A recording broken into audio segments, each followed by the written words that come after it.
ભાજપ નેતાએ કૌભાંડ આચર્યું, શાળાના ઓરડા ન બનાવી અને 4.65 લાખનું કૌભાંડ આચર્યું છે।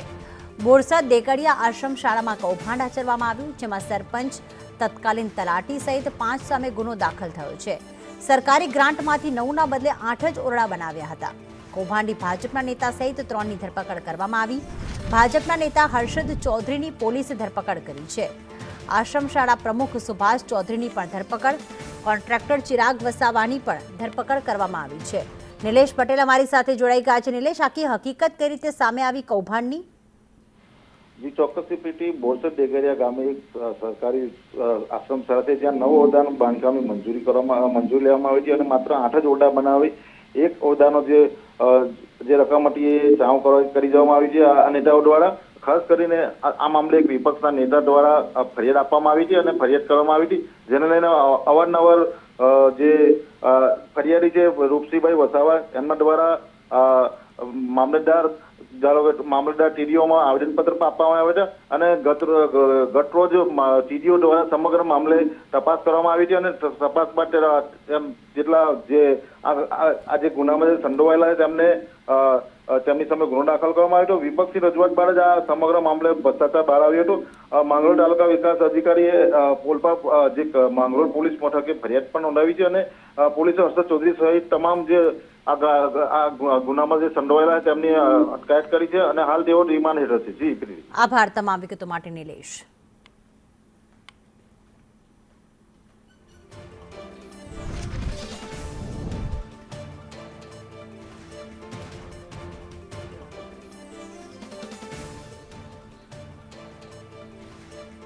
ત્યારે જે ફરિયાદી છે રૂપસિંહ વસાવા તે પણ અમારી સાથે ફોનલાઈન પર જોડાઈ ગયા છે। રૂપસિંહજી નમસ્કાર, સ્વાગત છે આપનું સંદેશ ન્યૂઝમાં। બોલો બોલો જી રૂપસિંહજી, આ શું ઘટના ઘટી, કઈ રીતે કૌભાંડ આચરવામાં આવ્યું છે આ નેતા દ્વારા? ઘટનામાં એવી ઘટના બની છે કે જે આ ટ્રાઇબલની જે ગ્રાન્ટમાંથી અમારા આદિવાસીના છોકરાઓને જે ઓરડો મંજૂર થયેલો એ ઓરડાના પૈસા એ લોકોએ અધિકારીઓ ને પદાધિકારીઓના મેળાપીપણમાં પૈસાની ઉચાપત કરી લીધી। કેટલા ઓરડાની મંજૂરી મળી હતી? બધી જ મંજૂરી મળી હતી ટ્રાઇબલ સપ્લાન। જી, એટલે કેટલા ઓરડાની મંજૂરી મળી હતી ને કેટલા બન્યા છે? એમ તો ઓરડા ઘણા બન્યા છે, પણ એક ઓરડો જે છે ટ્રાઇબલ સપ્લાનનો પેલા 5 લાખ ને 60,000 જેવી એની લમસમ કિંમત થાય છે અને એવા ઓરડા તો લગભગ 10 ઓરડા બનેલા છે અને એક આખો ઓરડો એ લોકો ગાયબ કરવાની આખી લાઈન હતી। તેમાંથી અમને ગામ લોકોએ રજૂઆત કરી કે ભાઈ આવી રીતની આ ઘટના બની, એટલે મેં અધિકારીઓને તપાસ કરતા એવું માલુમ પડ્યું કે ખરેખર એક ઓરડાના આખા પૈસા ચવાઈ ગયા છે। એટલે અમે મામલતદારને રજૂઆત કરી, મામલતદારને આવેદનપત્ર આપ્યું, અમે કલેક્ટરને લખ્યું, ડીડીઓને લખ્યું, પ્રાંતને લખ્યું, એવી રીતે અમે રજૂઆત કરી, પણ એમાં પાછું ડીલે થઈ ગયું। ત્યાર પછી અમે આ ગઈ 15 તારીખે પછી લેખિતમાં અમે રજૂઆત કરીને આવેદનપત્ર આપ્યું કે ત્યાર પછી આ તપાસનો ધમધમાટ ચાલુ થઈ ગયો છે।